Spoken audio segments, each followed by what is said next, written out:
costumamos dizer que a formação online do Instituto Borborema, em Literatura, Imaginário e Linguagem, é um caminho. E, de fato, é a materialização da forma como nós enxergamos para que uma pessoa hoje consiga percorrer o primeiro caminho da gramática do Trivium. E, certamente, foi o projeto mais difícil que nós fizemos, mas ele não é o mais importante. Ele é o mais difícil porque nós estamos trabalhando com adultos. E o adulto ele já vem com uma série de vícios, uma série de problemas, então a gente tem que fazer todo um trabalho de correção para que eles retornem a um caminho seguro. Então, termina sendo mais difícil. Mas o mais importante é o que estamos fazendo agora, a formação infantil, letramento e ordem de vida. E por que ele é o mais importante? Porque se trata exatamente de educar as almas no começo do seu período de formação, de você já colocar com que elas possam caminhar pela gramática do Trivium no começo da sua formação. Porque sim, nós acreditamos que é possível ensinar aos pais a forma correta de aplicar essa pedagogia com seus filhos. Então, por isso, letramento e ordem de vida.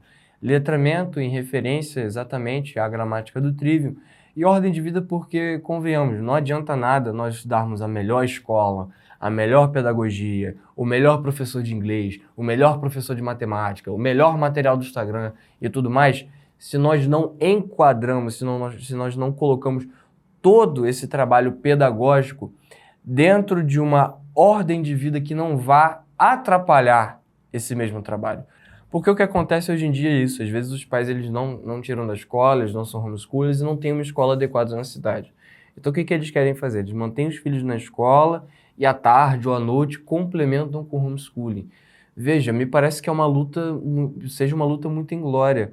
Você está ali com seu filho por 2 horas e meia no dia, dando um bom material, colocando para decorar boas poesias, sim, de fato, mas aí no dia seguinte vem uma turba sequiosa pela burrice e pela mediocridade desfazer o seu trabalho. Então me parece que é um cabo de guerra impossível de ser puxado pelos pais. Então essa perspectiva de ordem de vida é você fazer do seu ambiente doméstico um ambiente que favoreça, que seja um terreno fértil a essa pedagogia e que não seja uma semente no meio do caminho, um espinheiro ou um terreno pedregoso, como costumam ser as escolas e os demais ambientes do Brasil. A formação infantil do Instituto Borborema nos pareceu necessária, né? Porque hoje em dia nós vemos, graças a Deus, muita gente interessada em dar uma solução pedagógica que envolva toda a abrangência do ser humano para os seus filhos, para os seus alunos. No entanto, não nos parece, né, que haja um programa de estudo suficiente que conduza a criança ou até o adolescente num processo em que ele vá ordenando a sua alma, numa pedagogia simultaneamente intelectual, espiritual e moral, né? E muitas vezes, quando há boas coisas, elas estão separadas e algumas dessas necessárias instruções nesses aspectos de educação estão ausentes de todas as opções, né?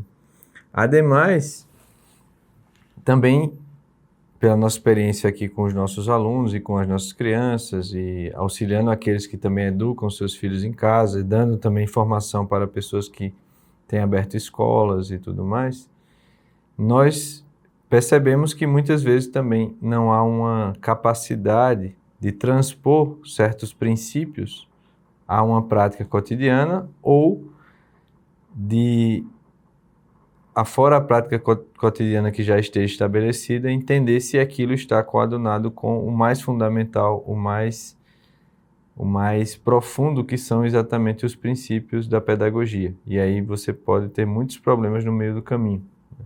Então, por isso, nós nos dedicamos nos últimos anos, tanto a ajudar mais diretamente a educação de crianças, de adolescentes, e dentre os professores, viemos exatamente estudando com mais afinco esse ponto, né? Tivemos muitas reuniões, discussões da literatura específica da educação infantil ou dos princípios da pedagogia, para que pudéssemos, então, propor esta formação a vocês. Então, primeiro é importante dizer, né, a quem se destina essa formação. Sempre nós partimos da situação concreta das pessoas. E para o bem, né, de todos que nos procuram aqui na internet, a grande maioria das pessoas com as quais lidamos, a quem instruímos, são pessoas de vida normal, né? São pessoas casadas, são pessoas que têm trabalho externo, são pessoas com muitos filhos. Então, de primeiro é importante dizer que nós fazemos de todo o possível para adaptar as nossas formações, como foi na formação básica, na formação intermediária, para a vida real, né, e concreta de pessoas que são muito atarefadas com o trabalho, com a casa. Então, é primeiro importante dizer isso a vocês, né? Não acreditem na ilusão que a escola moderna passa de que são necessárias muitas horas por dia, 5, 6 horas por dia para você educar alguém, né? Isso não é verdade.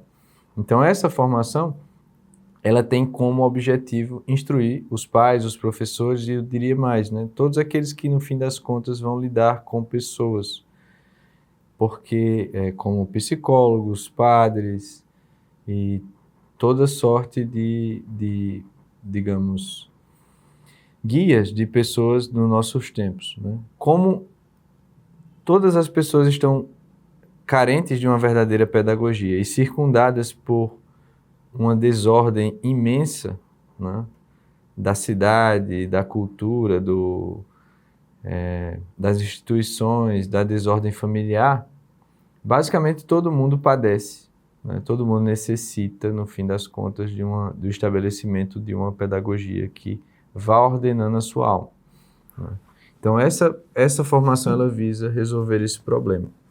Daí, nós procuramos alguns professores também com os quais nós temos bastante afinidade e bastante contato ao longo dos últimos anos, como o professor João Marcos e o Luiz Carreira, né, o professor Luiz Carreira, para que eles compusessem alguns aspectos que víamos como importantes na nossa formação e, junto com os nossos professores aqui do Instituto, estamos propondo um programa bastante amplo que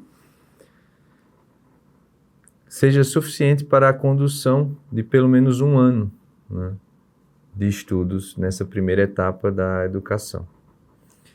E como é sempre a nossa preocupação, como a pedagogia verdadeira consiste na ordenação da alma, consiste em produzir as perfeições, as virtudes necessárias através dos atos, das operações das faculdades da alma, para que aquela pessoa esteja disposta, né, esteja apta a chegar à perfeição, né, da sua finalidade como ser humano, nós sempre temos uma preocupação com a unidade de tudo que fazemos, né? Então, tudo que está na formação não são coisas soltas, não são coisas legais, não são coisas assim, esse cara aqui tem muita fama, então a gente vai colocá-lo, ou esse assunto aqui o pessoal gosta. Não, na verdade não é assim que nós pensamos as coisas, né?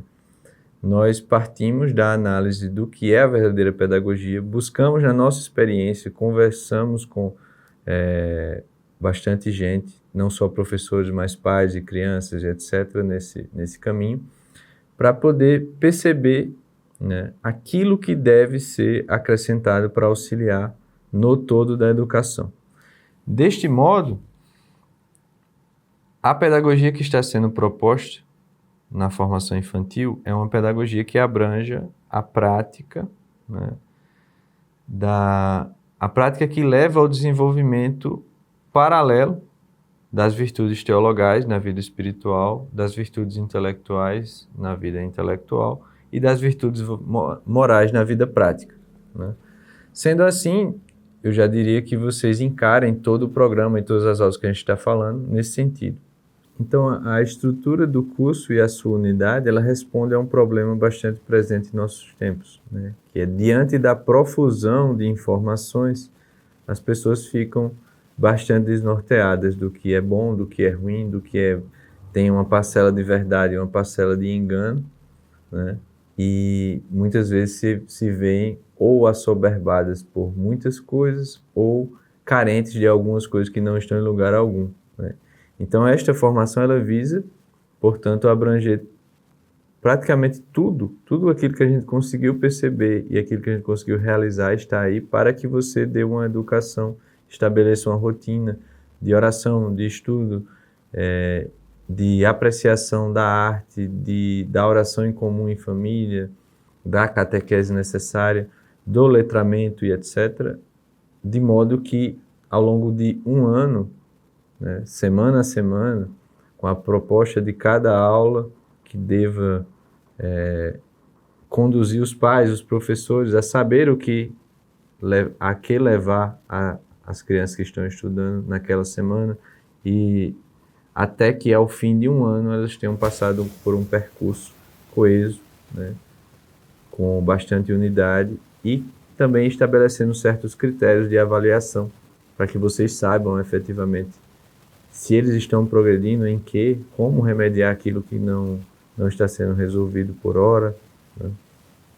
Então, nesse sentido, nós começaremos a formação tratando, deixando bem claro quais são os princípios pedagógicos, né? Mostrando as relações que há entre a vida intelectual, a vida prática e a vida espiritual. E a partir daí também falaremos de como é que se dá o desenvolvimento da personalidade. Guiaremos os pais e professores a ter uma compreensão melhor de como se estabelece uma rotina, de como se divide o tempo para o estudo, o tempo para a oração, o tempo para a brincadeira, o tempo para as atividades de lazer, né? Qual lazer é propício para não desviar daquilo que se está buscando no estudo na oração. Então, nós começaremos explicando estas coisas, né? Depois descendo como é que nós estabelecemos concretamente o tempo para cada coisa, em que ordem, em que sequência, com que harmonia ao longo de um dia, ao longo de uma semana. E a partir de então nós teremos sempre, né, o estudo daquilo que vai desenvolver especificamente, em primeiro lugar, como sempre foi na história, a inteligência, a vontade, as faculdades verdadeiramente humanas, né, nossas, que nos distinguem dos animais através do letramento em latim e em língua portuguesa.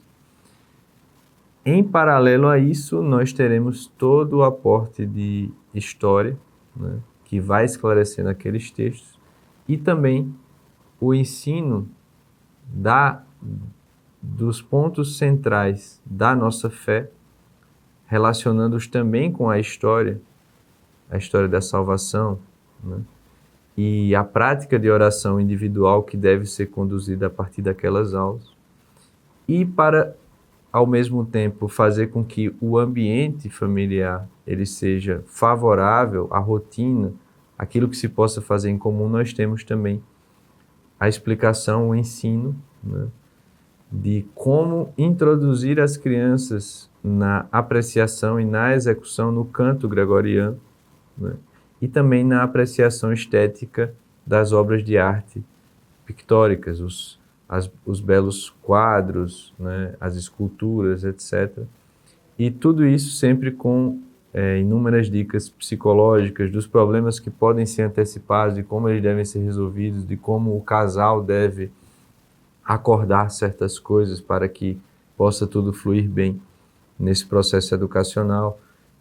Então, tudo aquilo que nós fazemos comentários, inclusive, sobre questões de alimentação, de sono, questões de relação com os parentes, de amizade, de divertimento, de como nós podemos utilizar das artes marciais, do desenvolvimento físico, né, dos exercícios físicos. Tudo isso está sendo tratado e abrangido ao longo desse primeiro ano da educação, né, da formação infantil. E com tudo isso nós esperamos, com a graça de Deus, um grande progresso daqueles que procurem seguir fielmente esse roteiro que nós meditamos, estudamos e testamos de maneira bastante dedicada, né? Nós esperamos, com a graça de Deus, um bom desenvolvimento das nossas crianças, dos nossos adolescentes. A formação infantil do Instituto Borborema tem a finalidade de trazer para o pai, para o professor, para o tutor, para aquela pessoa que é responsável pela educação de crianças, justamente todas as ferramentas que você tem a necessidade para promover uma boa educação para o seu filho.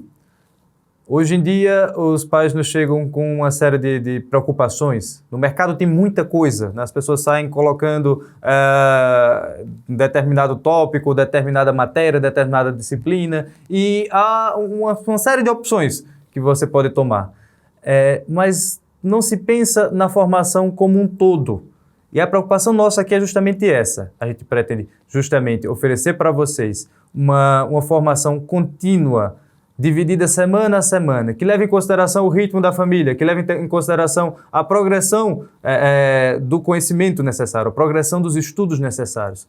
Por essa razão, a nossa formação ela tem um formato de unidade. Todas as aulas, todas as abordagens, elas têm uma preocupação de alcançar a finalidade a que se propõe o curso, né? De fornecer uma educação mais completa possível para aquilo que o ser humano é chamado a ser.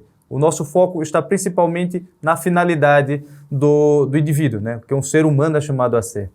E a partir dessa dignidade humana é que nós traçamos as etapas necessárias e os recursos necessários para que um pai de hoje, na condição em que estamos, tenha a possibilidade de oferecer isso ao seu filho. Também aqueles professores que estão preocupados com os seus alunos, de trazer para ele uma opção educacional mais efetiva, vão encontrar na formação do Instituto Borborema auxílio para desenvolver o seu trabalho. Hoje em dia se fala muito da educação clássica, fala-se bastante, fala-se muita coisa. E temos dois caminhos com relação a isso. Ou uma falsificação da educação clássica com os estudos mais recentes que você tem e uma mudança dessa genuína educação clássica no seu apogeu, daquilo que ela se desenvolveu e que fez de melhor e que produziu os melhores resultados. Você tem hoje toda uma preocupação de se tratar a educação clássica de uma maneira muito similar, com separação de disciplinas, com objetivos mais baixos do que aqueles objetivos originais, ou você tem um outro olhar a respeito disso, que é o seguinte: realmente é fantástico, é uma coisa muito interessante, mas não é para mim, não é possível que eu consiga fazer isso, né? Então nossa preocupação é justamente atender, oferecer essa possibilidade para os pais que estão preocupados. E veja, esse é um curso para os pais, para os professores, para os tutores, justamente porque a educação não pode desprezar essa figura do mestre, daquela pessoa que vai conduzir. Então, devemos ensinar ao mestre. Isso que é fundamental. E tudo isso leva em consideração quem é essa pessoa, né? O primeiro requisito para se oferecer uma boa educação, eu imagino que os senhores já tenham, que é o amor. Sem o amor do mestre pelo seu discípulo, não é possível. Se você considerar aquela alma em sua inteireza, não é possível você desenvolver uma boa educação. Nesse aspecto, é que nós achamos que os recursos que lhes faltam, é isso que a gente deve oferecer.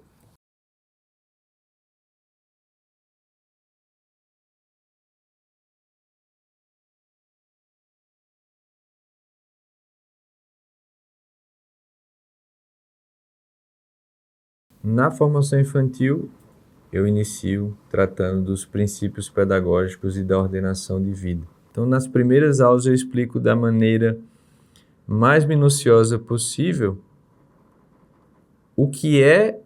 quais são os problemas que nós enfrentamos quando queremos educar alguém e qual é a desordem da alma que, infelizmente, é muito, digamos, pelo menos na prática, negada hoje. Se você não entender isso, ficará muito difícil, né, saber o que deve ser feito. E a partir dessa explicação, eu vou tratar em que consiste, de fato, o caminho do desenvolvimento intelectual na educação clássica, que é aquela que nós estamos propondo a vocês e tentando mais fidedignamente seguir, né?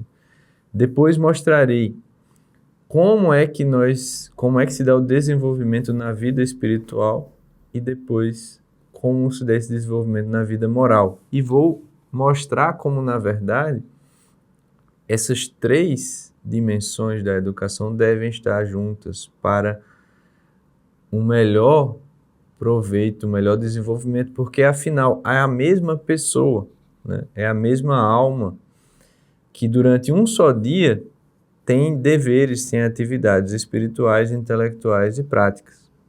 Então, se você não cuida, se você não estabelece os exercícios, se você não estabelece as práticas para cada uma dessas coisas ao longo de um dia, na sua devida ordem, com o tempo necessário, o tempo suficiente para cada uma delas, o que mais vai acontecer, mais provavelmente vai acontecer, é que a falta de desenvolvimento num ponto atrapalhe, né, embarreire o desenvolvimento no outro, que no fim das contas, no mais das vezes, leva as pessoas a desistir de tudo. E quando não, leva as pessoas a terem uma personalidade, digamos, um tanto quanto particionada e desordenadamente desenvolvida num só ponto, que muitas vezes se transmuta num problema maior ainda, né? Então, ao explicar tudo isso, depois de explicar todo esse quadro de desenvolvimento que nós estamos buscando, na prática que vai seguir depois, nas semanas da formação, eu vou descer, então, a certas questões bem concretas, né? Questões bem do detalhe cotidiano de uma família, de uma escola, de instituições semelhantes que devem ser também instituições de tipo familiar, né? Como seria um próprio mosteiro, como seria um ambiente de trabalho também, né? E nós vamos, portanto, entrar em vários detalhes do que deve ser exercitado, do que deve ser corrigido, do que deve ser adicionado na relação, por exemplo, dos pais, quando vão cuidar da educação dos filhos. Seja porque os filhos se educam em casa, seja porque os filhos estão numa boa escola, né, que é muito raro, mas pode acontecer, mas que os pais precisam seguir com essa educação em casa para não pôr a perder aquilo que esteve na escola. Então a gente vai tratar no detalhe do que é que deve ser esse cuidado da rotina e dessas decisões, desses protocolos que os pais devem seguir. Qual a importância disso na formação da personalidade psicológica, na orientação moral das crianças.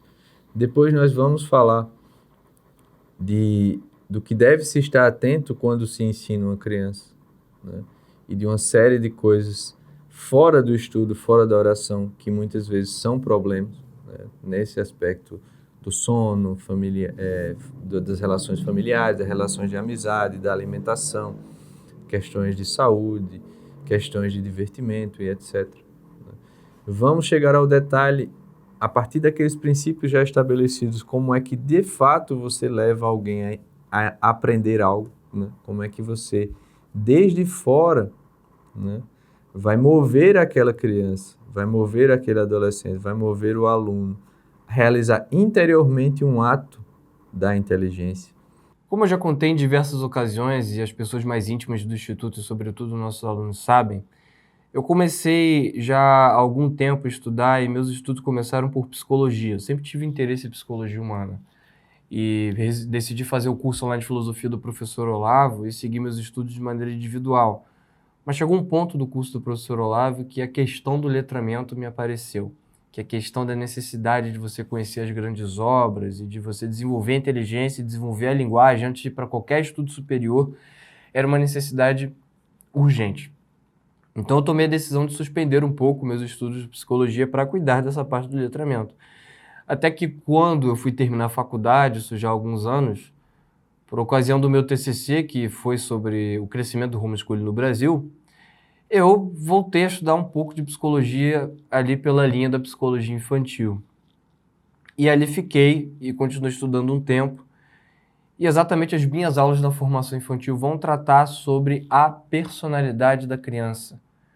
Só que tratar da personalidade da criança ignorando a personalidade dos pais é simplesmente não tratar da personalidade da criança.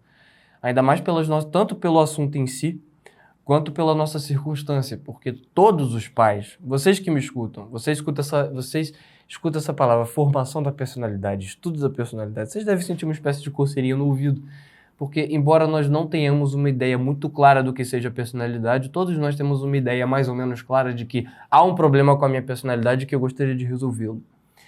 Então, nas minhas aulas, nós vamos tratar sobretudo da personalidade da criança a partir da perspectiva da necessidade dos pais desenvolverem uma personalidade educadora, porque é a presença da personalidade da mãe e do pai e da ordem entre eles é a primeira fonte, o primeiro influxo para a personalidade da criança.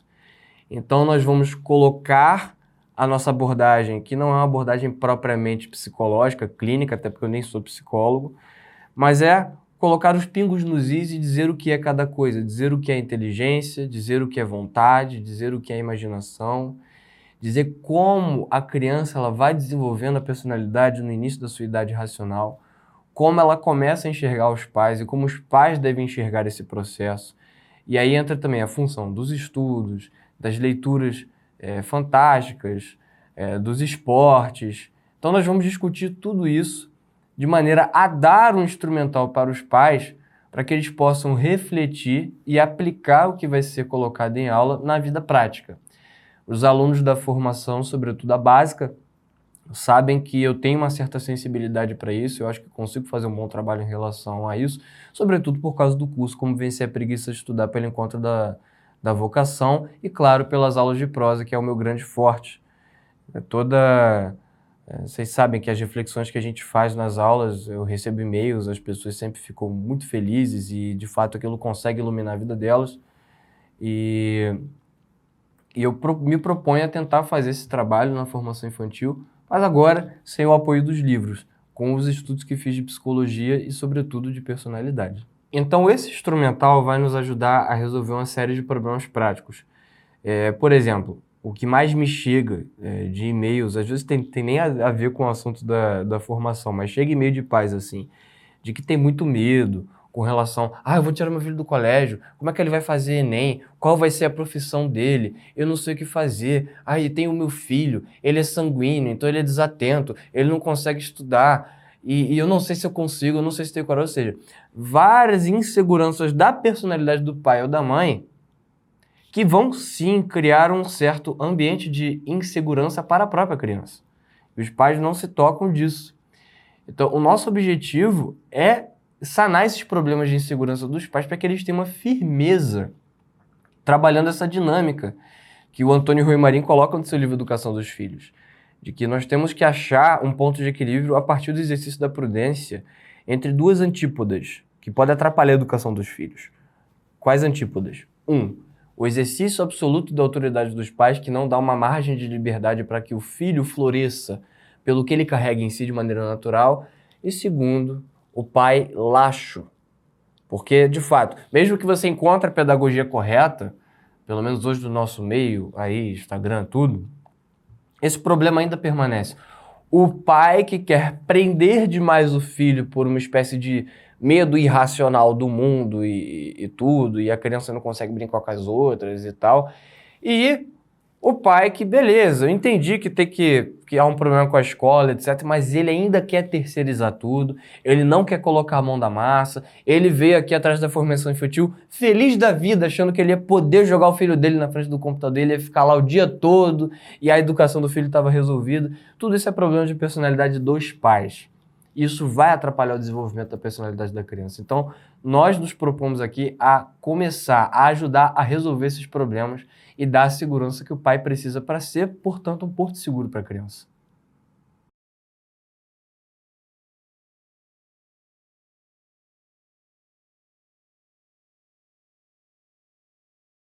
Olá a todos, estou aqui para falar das aulas que ministrarei na formação infantil do Instituto Borborema, a saber, as aulas de letramento em língua portuguesa e de introdução ao canto gregoriano. No letramento, o que nós faremos? É preciso entender o processo de letramento, o que é um letramento, né? O ser humano, desde que nasce, vai absorvendo a linguagem dos seus semelhantes. Então, no contato familiar, né, na vida social, nós vamos, pouco a pouco, nos acostumando com os sons da nossa língua e com os modos de se expressar, né? Aos pouquinhos, a criança vai aprendendo a usar as palavras, as frases, né? Isso tudo vai se refinando muito ao longo dos primeiros anos de vida, né? De modo que a criança, através da imitação, consegue se comunicar, consegue entender, né, o que falam para ela, né, responder comandos, e todo esse processo que se dá aí por volta dos primeiros 6, 7 anos de vida. Mas é chegado um momento, né, que a criança precisa, de fato, avançar para um domínio, para uma aquisição, vamos dizer assim, de recursos racionais que façam com que ela lide verdadeiramente com a linguagem, né, de forma inteligente, né? E esse processo é que os antigos chamavam de letramento, né? É muito mais do que uma mera alfabetização e do que um costume, vamos dizer assim, com a linguagem que já tinha se dado de forma oral, né, de forma auditiva, e que agora se dará de forma escrita. Então, muito mais do que isso, o letramento é realmente um processo de aquisição, de domínio, né, das estruturas racionais da linguagem. Isso deve ter um modo muito específico de ser feito, né? Os tempos modernos visam muitas vezes estudar a gramática de um modo meramente repetitivo, através de compreensão de regras, né? E os antigos não faziam isso. Então é necessário que resgatemos o que se fazia no passado, né? E o que se fazia no passado, né? Era um estudo realmente aprofundado de literatura, né, junto à gramática, ou seja, a gramática como serva da literatura, né? Então, não havia uma separação. Por exemplo, na escola hoje em dia nós temos a disciplina da literatura, a disciplina da gramática. Não é assim que se estuda, né?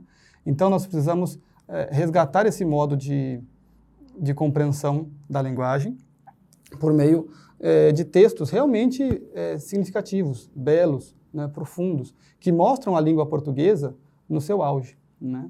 E para isso, nós escolhemos 2 textos, né? Basicamente, uma primeira etapa feita junto de fábulas, né? Então de traduções realmente consagradas, feitas por poetas portugueses como Manuel Maria Barbosa do Bocage, né, com Curvo Semedo, também brasileiros como Olavo Bilac, de fábulas de La Fontaine, né? E será feito aí um estudo inicial, né, sobre as diversas etapas do estudo gramatical, desde o processo de fonética, né, da compreensão dos sons da língua, não a compreensão racional, e já uma introdução à morfologia, ou seja, as estruturas que estão por trás das palavras, as formas das palavras, né? Esse estudo introdutório, né, se dará com as fábulas, né? E daremos aos pais, educadores, né, instrumentos, recursos, para que possam compreender antes em si mesmo como se dá, né, esse processo de letramento, né, e para que depois possa aplicar isso em seu filho ou em seu aluno, né? E depois desse começo do curso, né, estudaremos também o grande poema, né, o maior e mais importante poema da nossa língua, né, Os Lusíadas, de Luís de Camões, né? Então se dará um estudo ainda mais aprofundado na língua portuguesa, através do grande épico português, né, que, além de ser muito bonito, de ser muito expressivo, né, faz uma verdadeira ponte entre a cultura, né, ocidental, né, com tudo aquilo que nós podemos reconhecer, vamos dizer assim, de lusitano, de brasileiro também, por que não, né? Então, Camões realmente é esse elo, né, que nos liga ao que nós somos, né? Então, é de fato um estudo muito importante que deve ser feito assim que a criança entra na idade da razão, né? Assim que ela começa a dominar a escrita, né? Realmente o processo de letramento é imprescindível, né, para qualquer estudo posterior, né? Então, junto dos textos das fábulas e também do texto dos Lusíadas, né, as primeiras estrofes dos Lusíadas, nós vamos desenvolver essa primeira etapa do processo de letramento. Quem assiste essa breve explanação pode pensar Isso é demais, é muito complicado, muito duro para se realizar, mas de fato não é. Em minha experiência, ao longo desses anos, com crianças e com adolescentes, né, vejo que é perfeitamente possível transmitir no período de um ano, ou um pouco mais de um ano, né, muitas dessas ideias que aqui estava expondo, né. Então, o pai, o educador, né, realmente terá todo o acompanhamento, todo o material, todo o caminho necessário para que ao longo desse ano ele vá aprendendo a trabalhar estas coisas em si mesmo, porque não é possível transmitir aquilo que não se sabe, né? Então, o curso é todo pensado em dar aos pais, dar aos professores realmente um caminho, vamos dizer assim, um caminho das pedras, né? Para que ao longo da semana, né, se encontre ali uma brecha na sua rotina para assistir às aulas e aplicar, né, os exercícios, as atividades em si mesmo, né, atividades essas que depois serão repassadas aos filhos, né? Nós também forneceremos exercícios, materiais que servirão como referência, né, para que depois o pai, o professor possa realmente saber como aplicar concretamente estas coisas em seu aluno, em seu filho. Então, na formação infantil, nós teremos também a participação do latim, né, que vai contribuir de diferentes formas. Desde o canto gregoriano, né, o ensino das orações, e é algo que a gente vai ver que pode ser incluso desde o início, né, com as memorizações de textos, mas que vai ser particularmente relevante propriamente na formação literária, né, ajudando bastante.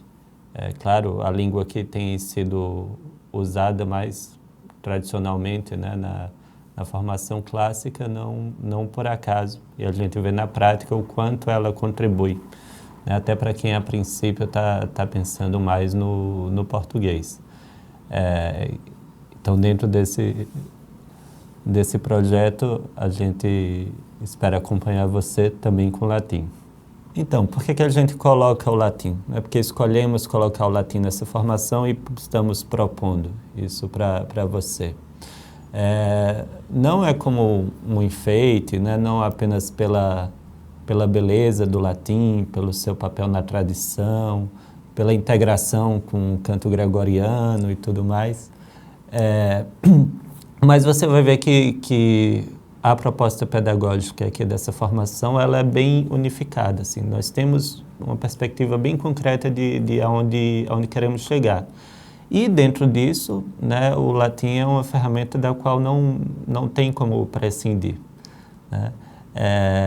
Nós temos o privilégio, né, de termos uma rica literatura em português, né, inclusive literatura infantil, de poemas, fábulas, de poesia épica, de Camões, e não vamos deixar de aproveitá-la, né? Então, o que a gente planejou aqui é justamente um equilíbrio, né? Assim,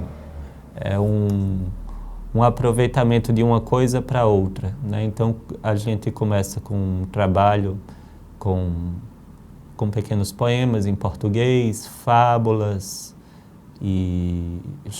né, rumando aos Lusíadas. Teremos a participação ilustre do professor João Marcos, em paralelo com o estudo do latim, o que vai permitir duas coisas, né? Que primeiro que a gente comece a introduzir o latim de forma bem leve, né, bem suave, primeiro se acostumando com os sons, com as orações, mas que no momento que ele for importante, assim, que ele contribui de fato de forma imprescindível para a formação gramatical, que aí ele possa entrar. E aí ele dá uma riqueza, né, e muito grande, ao mesmo tempo que se integra, né, com toda a formação, como nós temos pensado. Então, espero fazer companhia a você nesse curso.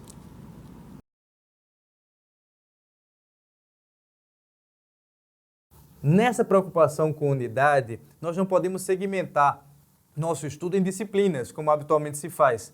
Na verdade, nós estudamos as disciplinas, aquilo que a gente chama de disciplinas, né? Conteúdos que são informados por determinada ciência, ocasionalmente, quando for útil para promover a finalidade fundamental do letramento. Né? Então, nós vamos tratar a história, a geografia, nós vamos tratar esses temas que a gente conhece como estudos sociais ou humanidades, né? O estudo do meio, a compreensão de onde o indivíduo está. Nós vamos tratar isso daí, tão logo seja oportuno a inserção desse assunto no meio do letramento. Então, se o letramento ele é conduzido sobretudo a partir do poema, o épico, nosso épico nacional, embora seja português, né? Justamente porque nós fazemos parte de uma mesma nação cultural, né? Aquela que antecede a nação brasileira e que explica um pouco do que nós somos justamente porque nos explica no momento de nossa formação.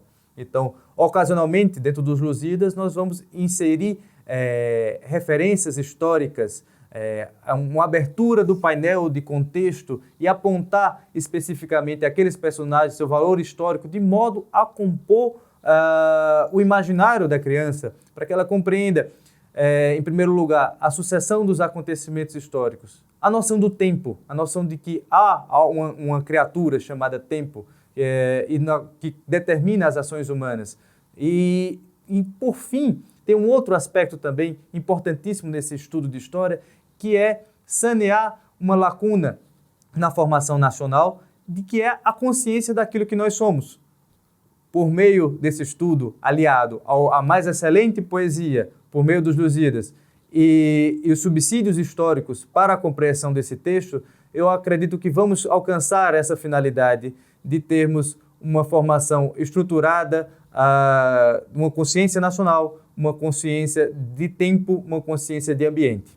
Em paralelo à catequese, ao estudo dos mistérios da nossa fé, nós teremos também um estudo sobre a história sagrada, sobretudo sobre a história do povo hebreu, a história da salvação, desde a criação do mundo até a salvação. Inspirado justamente pelos textos mais célebres dos santos que escreveram, São João Bosco, e teremos, então, informações para que a criança tome consciência, né? Para que o pai consiga transmitir à criança essa consciência de que a história tem um sentido, de que as coisas não são vazias, de que existe uma continuidade, um progresso no existir histórico e que ele é conduzido para o bem dos homens, segundo a vontade da providência. Essa é a nossa preocupação quando a gente traz subsídios históricos para dentro da catequese infantil.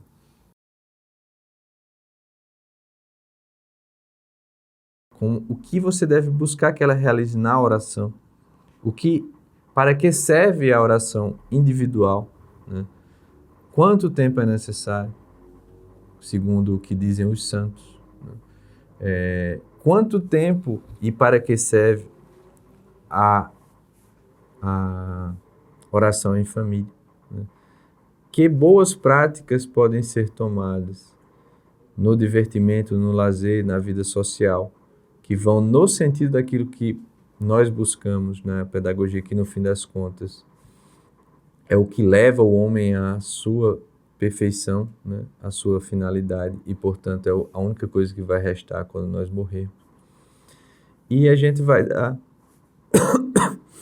então vamos dar exemplos concretos de como ordenar o tempo, considerando a rotina de pessoas que trabalham e tudo mais, né?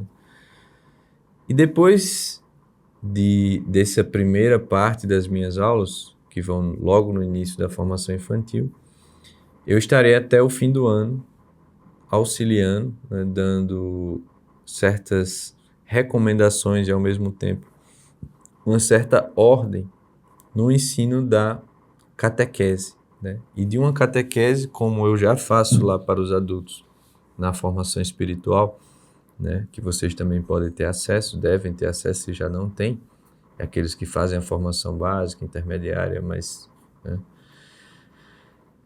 é uma catequese que não procura somente explicar, ou pelo menos, ou não procura somente dizer qual é a doutrina, né, enunciar os princípios ou os dogmas, as verdades de fé, mas procura fazer as relações entre essas verdades de fé e sempre em paralelo levando aquilo para uma prática de oração, de meditação, que é o tipo de oração que todos podem iniciar, pelo menos ali a partir da idade da razão ou até antes. E é esta oração, esse tipo de oração que propicia o desenvolvimento propriamente na vida espiritual. Então, essas aulas de catequese, elas seguirão até o fim deste primeiro ano, e eu procurarei exatamente levar os pais a conduzir seus filhos, com a graça de Deus, a tanto entenderem corretamente a doutrina que a Santa Igreja nos propõe, e ao mesmo tempo proporem e conduzirem seus filhos à prática da oração, afora as práticas de oração em comum, levando também toda a família, toda a casa, toda a escola a viverem juntos os tempos litúrgicos, né, certas festas, certo calendário. E para isso também nos vão ajudar as aulas que o professor Danilo fará de suporte a estas aulas de catequese, enquadrando-as no desenvolvimento da história da revelação, da história da antiguidade, na qual se encarnou o Verbo, e tudo que se segue daí, né? Então, estaremos sempre bastante unidos nesse desenvolvimento da educação ao longo do ano inteiro, né? E tudo isso em paralelo com o letramento que se vai desenvolvendo em latim, em português, o canto gregoriano, o aprofundamento no desenvolvimento da personalidade. E é assim que eu contribuirei neste primeiro ano da formação infantil.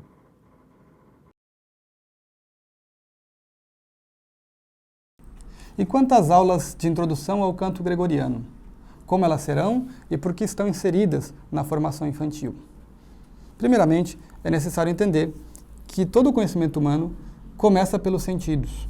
Então, sempre houve uma preocupação muito grande na tradição ocidental, na tradição pedagógica do Ocidente, de se preocupar muito com aquilo que a criança, o ser humano, né, ouvia, via, tocava, ou seja, a arquitetura dos ambientes, né?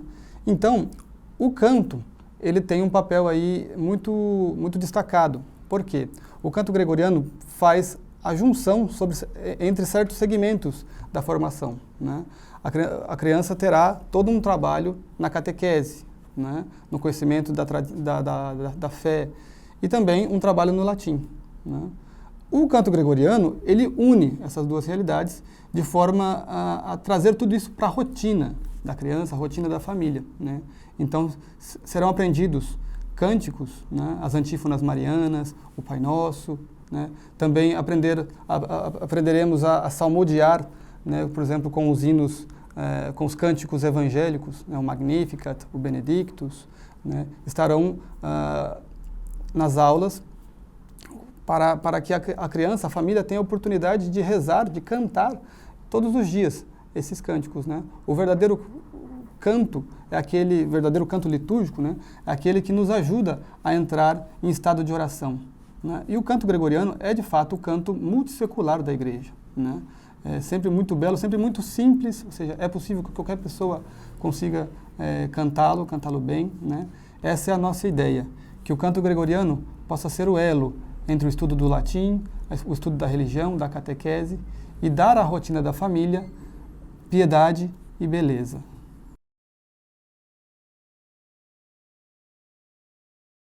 Olá, você, pai e mãe do programa da formação infantil do Instituto Borborema. Meu nome é Luiz Carreira, eu sou escritor, professor de processo criativo, arte, literatura, e eu estou aqui para ajudar vocês nessa jornada a, vamos dizer assim, educar o olhar das crianças e fazer a introdução delas num universo formal de beleza e numa tradição, ou melhor, por meio de uma tradição artística específica que é a pintura, né?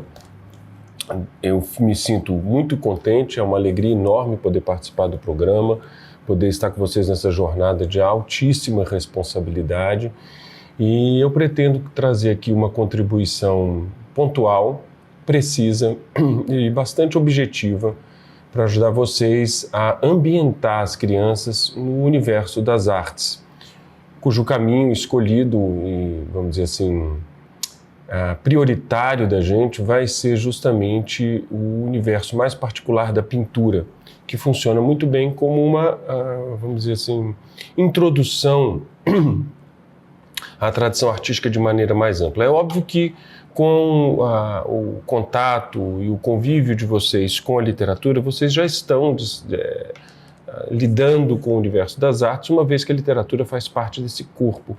Mas dentro da particularidade de cada arte, a literatura, por ter a sua nota inevitável e necessária de interpretação direta, ela tem diferenças em relação à ambientação que a gente gera com as artes visuais, né?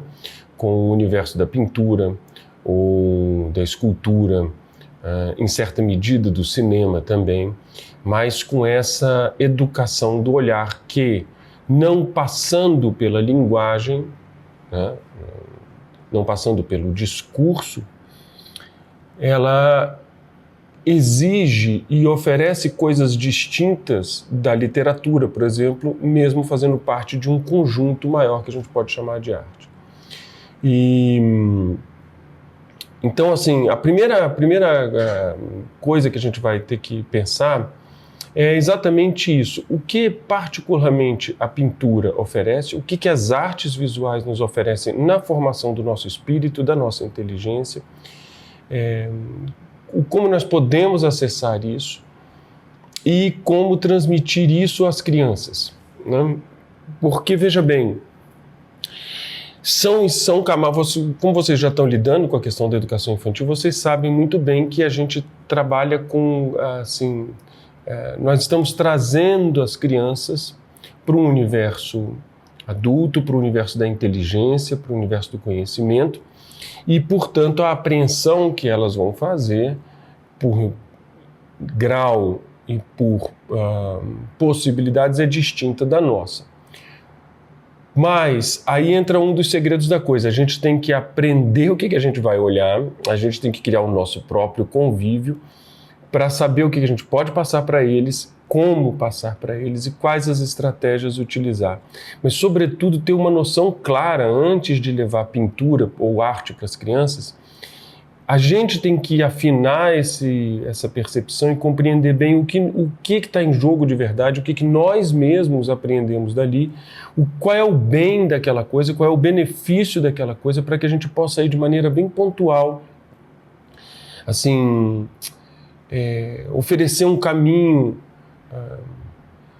acessível e seguro para as crianças se aprofundarem na relação com isso, que elas vão ter agora apenas assim uma percepção periférica. Elas estão começando a entrar no universo, que é um universo altamente complexo.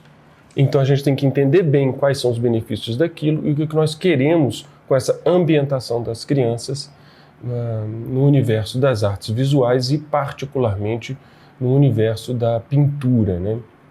Por isso eu preparei um programa que tenta fazer assim, um arco que vai desde essa reflexão que não está direcionada diretamente a elas, uma reflexão introdutória para nós, na conversa entre os mestres, né, entre professores e pais, do que é realmente a arte, do que é a pintura, quais são os benefícios dela, para que a gente tenha um mínimo de domínio sobre esse universo, para que a gente mesmo tenha segurança de que matéria que é essa que a gente está falando, para que a gente possa, então, num segundo momento, pensar as estratégias de ambientação dessas crianças com uma noção já bastante clara, nem mais uma noção, mas com uma ideia clara mesmo de propósito.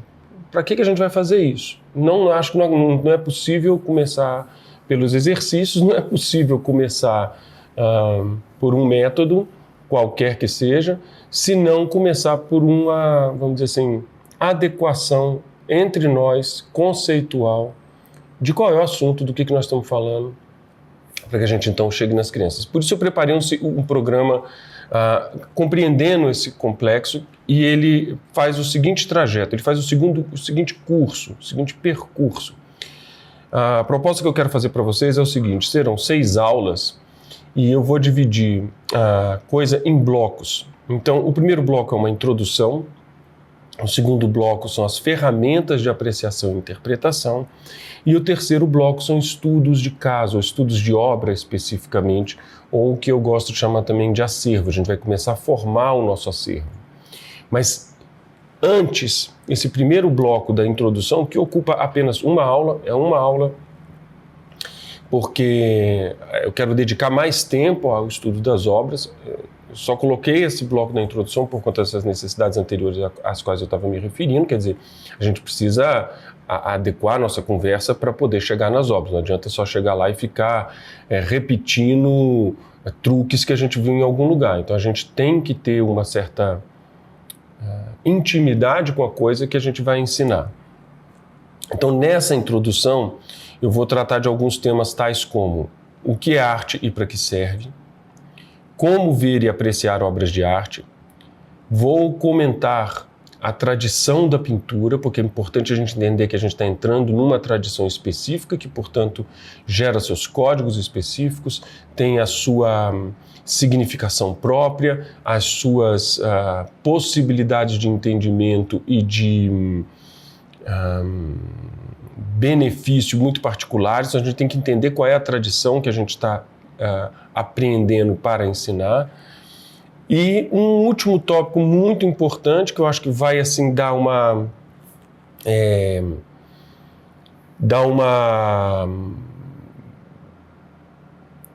clareza de como trabalhar com as crianças, e eu acho que é inevitável tocar nesse ponto, que é o seguinte: criança entende arte? Eu vou esmiuçar isso com vocês um pouquinho, mas eu estou partindo de um pressuposto de que arte é uma coisa feita para adultos. Então, nós não vamos trabalhar com arte infantilizada, ou com conceitos infantilizados, mas nós vamos entender que a arte é uma coisa feita para adultos, é uma produção simbólica de altíssima complexidade. E o que significa precisamente ensinar arte para as crianças? Em que medida nós estamos elevando o nível delas, intelectual, emocional, imaginativo, ao entrar nesse universo? E também em que medida nós temos que dificultar ou criar as facilidades para que elas tenham portas de acesso a isso daí. Mas essa reflexão, ela é muito importante e sem a qual eu acho que o ensino de arte para criança tende a se perder em banalização. Então, nesses 4 tópicos, a gente fecha o que seria essa introdução, lembrando um detalhe: tudo isso com bastante objetividade aqui. É óbvio que isso não é um curso completo de arte, vocês estão vendo que eu estou colocando essa introdução numa única aula, portanto, tudo vai culminar em ferramentas objetivas, em materiais específicos, tudo voltado para uma aplicação concreta no seu trabalho de educação, tá? A ideia não é realmente fazer um grande, profundo curso sobre arte, o que não cabe numa única aula, como a gente está vendo aqui, não cabe nessas 6 aulas. Então, realmente, é assim, uma introdução focada sempre na confecção e na oferta assim, de ferramenta e de caminhos práticos para você poder trabalhar e desenvolver essa educação com as crianças. Então, fechando essa introdução, onde a gente vai pensar rapidamente com objetividade o que é arte e para que serve, você tem que ter uma resposta para isso, como ver e apreciar obras de arte. Aqui eu vou tratar de questões bem pontuais, como a questão do tempo, da disposição física, da disposição de espírito que você tem que abrir para aquilo ali, a tradição da pintura, como eu falei, e essa questão fundamental, que é uma reflexão só nossa aqui de se criança entende arte. Na aula 2, ferramentas de apreciação e interpretação, já é uma parte bastante prática, porque aqui eu vou oferecer a vocês ferramentas mesmo. Então, assim, como na prática começar a olhar as obras de arte e interpretá-las e, vamos dizer assim, apreciá-las mais e verdadeiramente.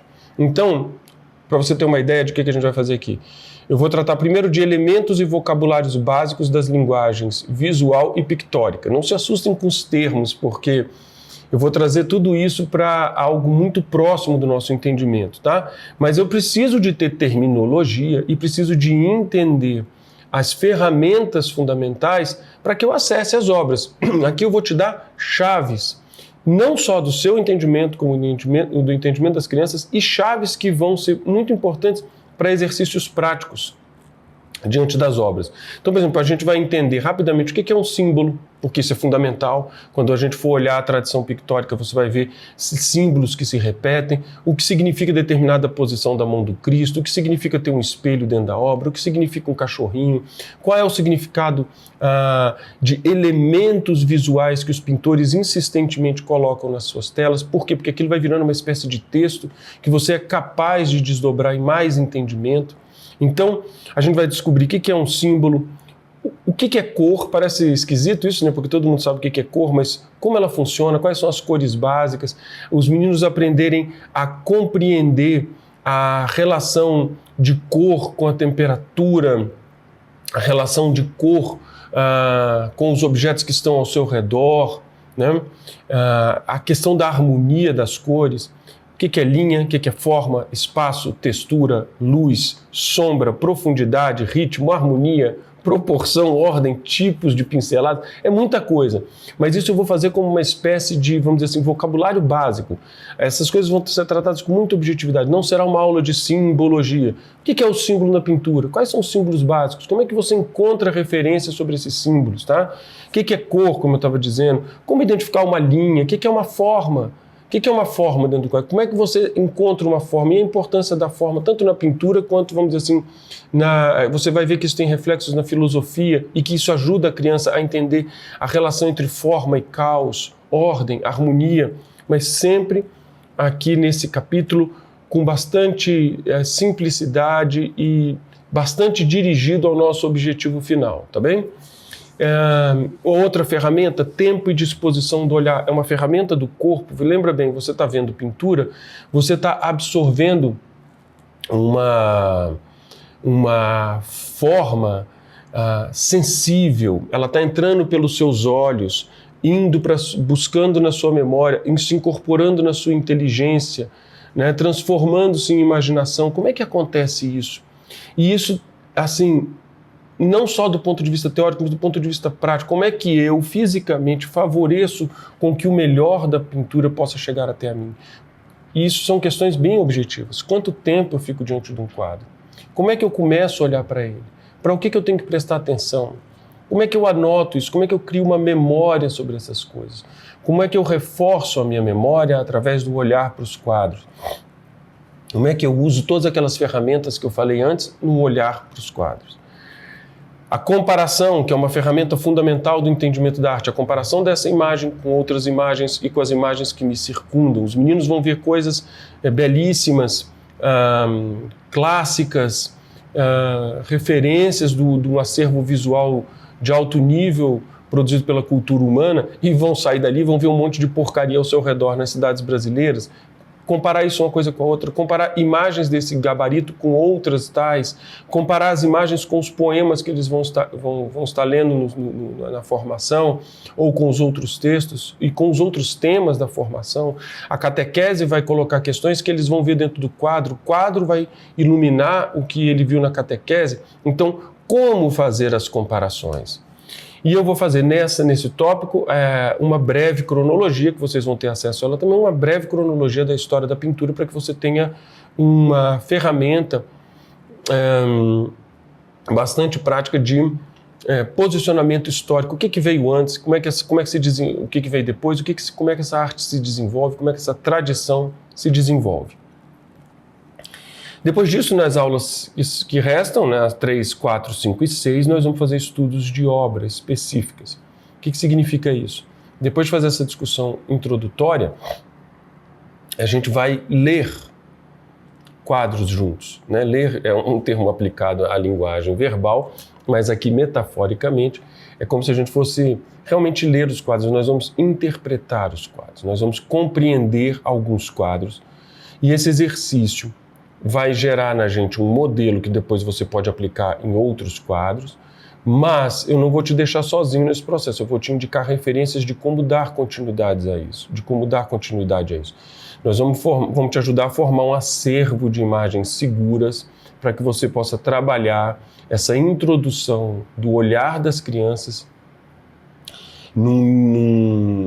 num universo de altíssima qualidade visual, pictórica e artística. Então eu fiz uma pequena seleção que combina com o escopo e os objetivos da formação infantil do Instituto, para que a gente tenha ali, vamos dizer assim, uma amostra de como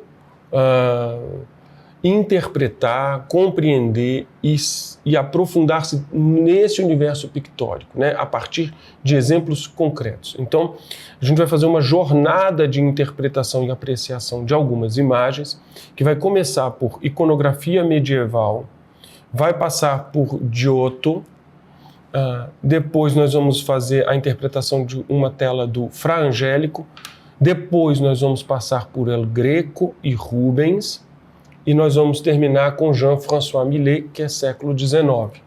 Com isso, eu estou fazendo um arco temporal bastante longo, né? Nós estamos aí indo desde a iconografia medieval, que pode, dependendo da datação, ser... a gente está falando aí de século VIII, sei lá, até século XIX, embora isso seja um corte na tradição pictórica, na tradição das artes visuais, isso é um corte bastante consistente e vai permitir para a gente entender esse objetivo final, que é como olhar um quadro, quais os benefícios que eu ganho com isso, e gerar como eu estou chamando aqui, uma ambientação, colocar a gente diante de um acervo concreto e real, que vão mudando o patamar do nosso olhar, né? Lembrando que, embora eu esteja falando dessa linha histórica, o nosso objetivo não é a história da arte, não é isso que a gente vai ensinar para as crianças, né? O que a gente vai ensinar para as crianças é como interpretar um quadro, como olhar para um quadro e, sutilmente, também ensinar as crianças a elevar o seu padrão de observação visual. Se vocês observarem bem, uma primeira resposta para aquilo que a gente vai ver lá dentro das aulas, a importância disso é decisiva para o próprio conhecimento da verdade, uma vez que a beleza está intrinsecamente ligada à verdade. Então, quanto mais conturbado, quanto mais caótico, quanto mais desarmonioso, quanto mais feio for o elenco de coisas com as quais a gente convive, o acervo que nos rodeia, isso torna muito mais difícil criar os padrões de harmonia e de elevação da sensibilidade para a compreensão da própria verdade. Então, há muitas coisas implicadas nessa educação artística das crianças, mas uma primeira delas e fundamental é realmente essa questão de ambientá-los a um universo de beleza, harmonia e significado mais sofisticado e mais elevado do que o que habitualmente se lhes é oferecido. Então, o curso vai tratar dessas questões altamente complexas, mas eu vou fazer isso tudo de modo a, repito, dar a vocês ferramentas práticas de trabalho e convidando vocês desde o início a também fazerem a sua própria ambientação nesse universo, tá? Então não é um curso embora eu esteja falando de terminologia, não é um curso voltado à terminologia técnica, não é um curso de altíssima ambição do ponto de vista de uma formação artística, não. Ele tem uma ambição bastante precisa, nos ambientar nesse universo, dar-nos ferramentas de trabalho e criar caminhos consistentes para que a gente convide as crianças e faça essa introdução do aprimoramento do olhar deles e assim, vamos dizer, dessa espécie de intimidade que eles precisam criar desde cedo com as obras de arte. Eu acredito que vai ser uma jornada muito bacana, muito prazerosa até, porque as obras oferecem para a gente assim, momentos muito agradáveis de observação, de descoberta, desenvolvimento da sensibilidade do olhar, daquilo que eu chamo também de a inteligência do olhar, porque esse convívio vai tornando o nosso olhar mais inteligente. Então acho que vai ser um momento de aprendizado riquíssimo para nós e, se Deus quiser, para as crianças também, ok? Muito obrigado pela atenção e eu espero vocês nas nossas aulas de arte e pintura da formação infantil do Instituto Borborema. Um grande abraço, fique com Deus. Então, algumas pessoas podem ficar assustadas com o número de aulas da formação, né? Mas lembrem, nós pensamos exatamente na situação das pessoas que têm família, que têm muitos afazeres, que têm trabalho. No geral, essas aulas são bem mais curtas do que as da formação básica e elas vão no sentido exatamente de que você possa orientar os seus filhos, né? E lá tem toda a explicação de como você deve seguir esse cronograma, o que deve fazer se, por exemplo, numa semana não for tudo aquilo cumprido. Todas essas adaptações a gente vai auxiliar-lhes a tirar o maior fruto, o melhor proveito ao longo deste primeiro ano da formação infantil, né? Então, com toda certeza, todos aqueles que nos conhecem, que veem o nosso trabalho público e muito mais aqueles que já são nossos alunos sabem como nós tratamos, né, aquilo que ensinamos com o cuidado, com o esmero, porque nós seremos responsáveis daquilo que ensinamos e nós pedimos inclusive as orações de vocês e pedimos a Deus que possa ser de bastante auxílio a essa função vossa, né, a função dos pais, que é insubstituível na educação dos filhos, pelas quais todos nós seremos cobrados. E nós, como pais também, que já estamos nesse esforço com os nossos filhos e auxiliando outras famílias e outras escolas, etc., a fazer o mesmo, queremos dar o suporte necessário para que você possa, de fato, abranger todas essas dimensões, moral, espiritual, intelectual, na educação do seu filho e fazer com que ele avance seguramente, segundo aquilo que foi feito tradicionalmente ao longo dos últimos milênios, desde a Antiguidade, na Idade Média, e que foi feito por santos, foi feito por grandes intelectuais, grandes sábios e pessoas de alto valor da história humana, né? E então, saiba que nós estamos empenhando o nosso máximo para que isso seja de auxílio nessa função grave de educação dos pais para com os filhos. E temos a grande expectativa, né, de que ela será todo este caminho, pegando, né, tanto quanto possível, guiando vocês naquilo que vocês podem não ter tanto domínio, para dar uma educação profunda, completa a seus filhos, seus alunos. Então, portanto, não perca, né, esta oportunidade, siga conosco e com a graça de Deus colheremos muitos frutos e daremos muitas almas a Deus e pessoas fortes, robustas para atuarem neste nosso mundo.